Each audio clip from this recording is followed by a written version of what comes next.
Ayan, good morning po mga minamahal kong kagala. Bali, andito na po ang pagkakataon natin para magkaroon po tayo ng trabaho. Sa ngayon po, ang EAI po ay tumatanggap ng 2,000 na trabahador. Ang marunong man po o hindi magmason o tile setter o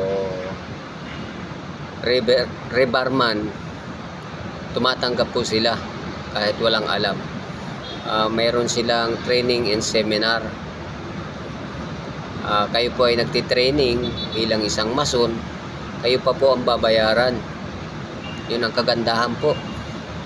Yung gusto dyan magkaroon ng trabaho at gustong magtrabaho dito sa EEI, kayo po ay umapply na at ito po ang pagkakataon na natin. Ano po, ang kailangan lang po ninyong kumpletuhin, una-una po ang birth certificate, PSA kumbaga, at saka po ang MBI.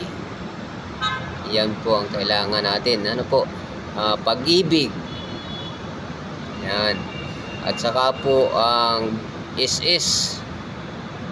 Yan po, kailangan po natin yan. At saka ang PhilHealth. Yan.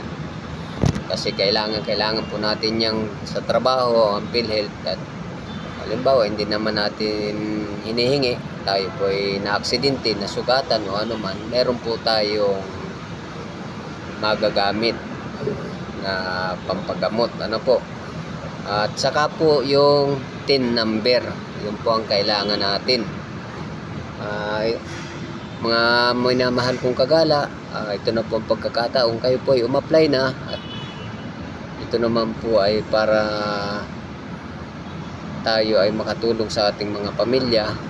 Hindi ko naman sinasabi na hindi tayo nakakatulong. Pagkakataon na po ito para magkaroon tayo ng trabaho. Ano po, apply na.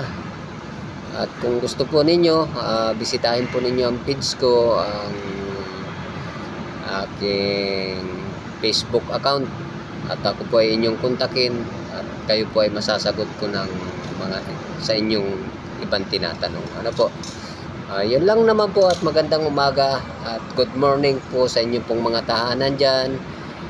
Pakipollow and share naman po, ma'am, sir. Ako po'y lubos na nagpapasalamat sa inyong pagtangkilik sa akin. Ayan lang po at maraming salamat at magandang umaga po hanggang sa muli. Good morning po. I love you. Bye bye.